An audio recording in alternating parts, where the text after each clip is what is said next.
This is a video about a track day at Bedford Autodrome where I got black flagged for the first time and also the first track day that I used my Aeroscreen on.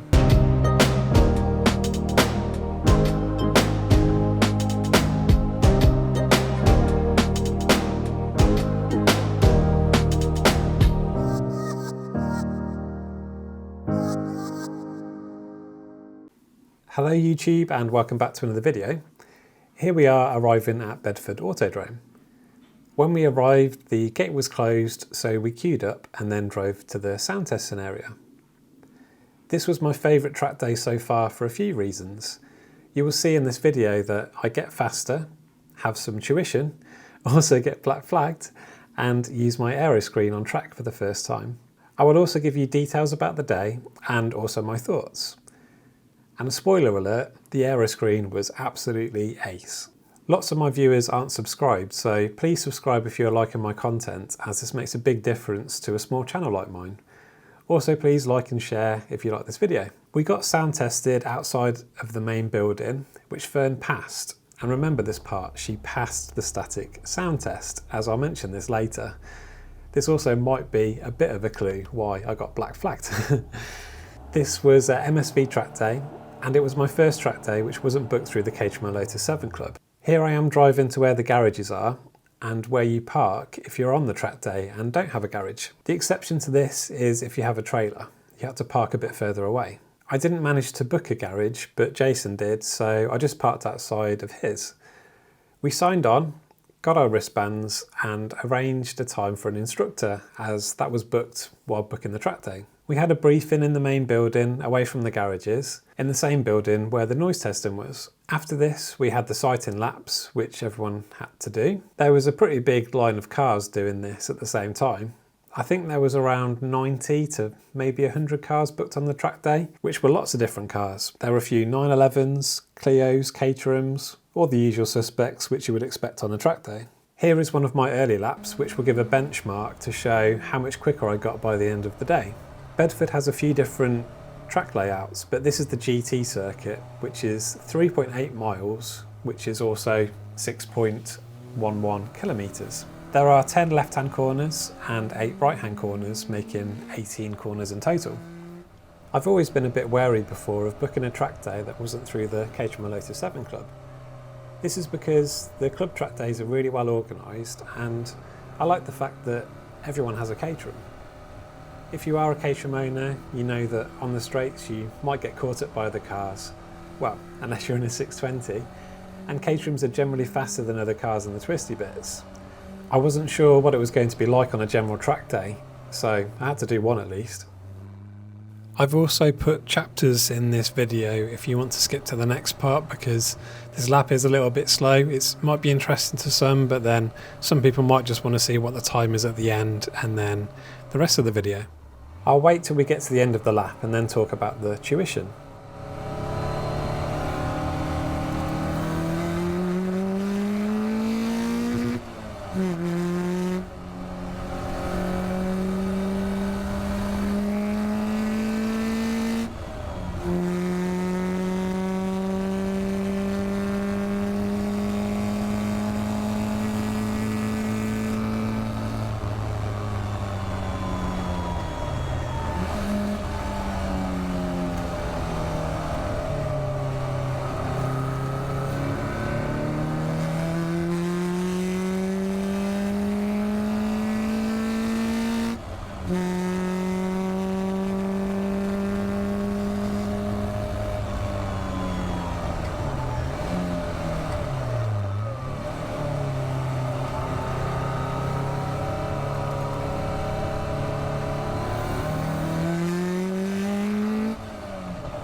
I had some tuition on the day which I found really helpful.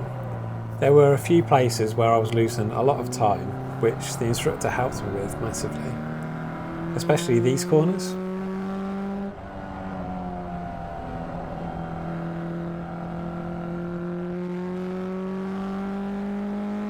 I got black flagged while I had the instructor with me, which obviously wasn't ideal. He got me to turn off the track straight away rather than driving around and then coming in the pits. I got black flagged for noise by one of the noise sensors. When I said this to a few other people, they thought, surely this isn't right, as there were a lot of louder cars on the day. Maybe it was misidentification. Maybe another car looking similar to Fern. Well, I doubt that, as she's pretty unique really. When I was told where the sensor was, I took my foot off the throttle a bit as I was redlining it there. I believe it was here. In my last session, I was back to hitting the rev limiter and I didn't get warned again, so I don't really know why I got black flagged. Possibly because my exhaust wasn't angled down, I'm not really sure. Then it was lunchtime, where the track is closed for 1 hour. During lunchtime, I swapped my windscreen for my Aeroscreen, as I hasn't used it before on track. This track day wasn't far from me, and I managed to fit the Aeroscreen in my passenger seat, so I had to use it to see what it was like. Fern looks ace with an Aeroscreen on. I have the Mika Motorsport clear plastic Aeroscreen. I already have a separate video of me fitting my Aeroscreen and my first drive. I'll leave a link in the description for that video if you haven't seen it already. As I have to drive to track days, I don't really fancy driving to a track day with the Aeroscreen on and also my helmet. This is for a few reasons, but mainly weather related. If the weather was bad driving home, say, then I'd definitely rather have my screen and half hood on than just an Aeroscreen and helmet. The first time I went out with the Aeroscreen on was absolutely brilliant. It was a different experience. There was definitely less drag and the car felt more nimble. I really like the clear Aeroscreen because you can see through it. A lot of people have carbon or black ones, which look really nice, but you can't see through them. Ideally you get as low as you can in a Caterham, so this might block your view if you have a carbon or black Aeroscreen. I personally prefer the look of the clear Aeroscreen as well, especially on Fern. I also have white spar mirrors, which they don't make anymore, and I think she looks ace. Also, when you watch the Caterham racing, all of those cars have clear Aeroscreens on as well. I guess so they can see through it. If the racers do it, then it makes sense, right? I ended up driving until I thought my petrol level was getting a little low, and I was having so much fun. I then got more petrol, had a little break, and then had my last session, which was the best session by far. It was so much fun. One of the best things about Bedford is there's lots of runoff and not many walls.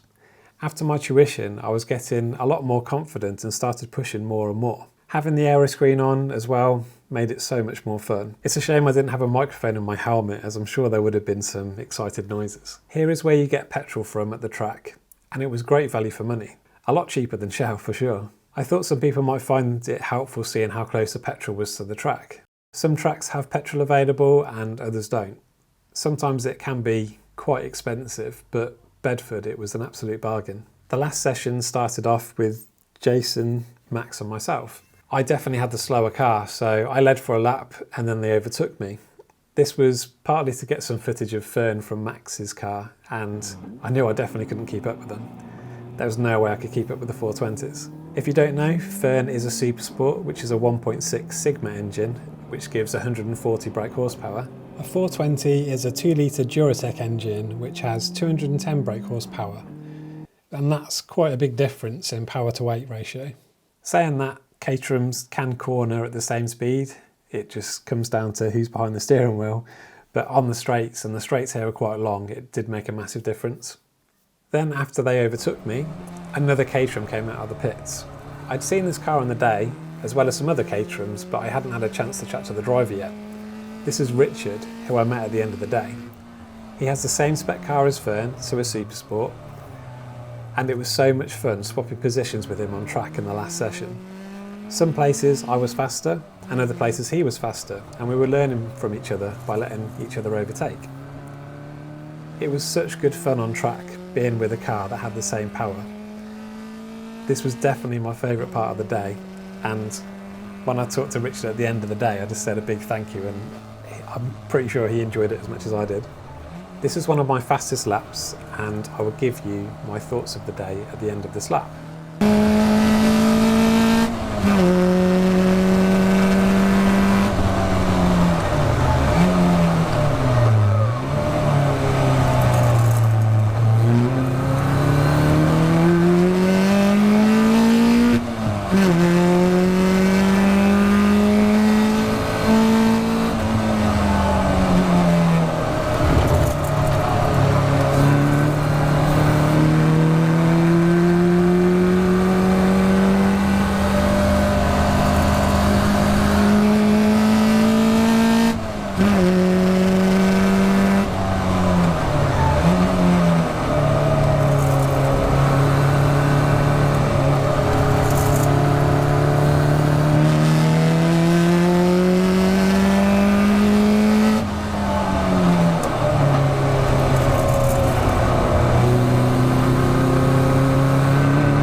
few laps that was very similar in the last session.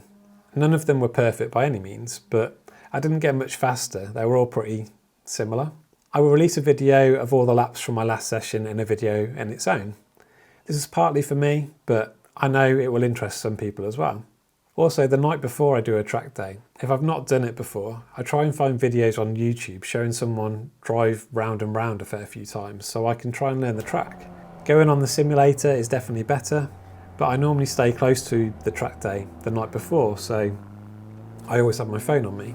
I do this because it helps me learn where the corners are on the track. If you don't know the track when you're doing a track day, you can take a fair bit of time learning where the corners are and where the braking points are. Bedford was my favourite track day by far for a few reasons. The track was very long, so lots of corners to try and get right. There was lots of runoff, so I felt like I could push the car more and more, and I wasn't worrying about going off. There wasn't many cars around, probably because it's a big track, so hardly any traffic. It was really well organised, and I'll definitely be booking on another MSV track day soon. I've also got another sticker now, so, well, you know I love a sticker. A big thank you to Jason, Max for letting me use his footage, and Richard for the laps at the end of the day. I've already booked a different track day for next year, and I plan to book some more soon. I learn something new with every track day that I do, and I wish I could do lots more track days in the year. Well, we shall see how many I can get booked in. Well, hopefully you've enjoyed this video, and please like and subscribe if you haven't already.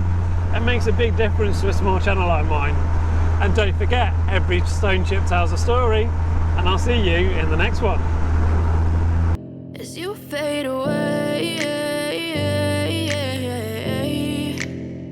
as you fade away.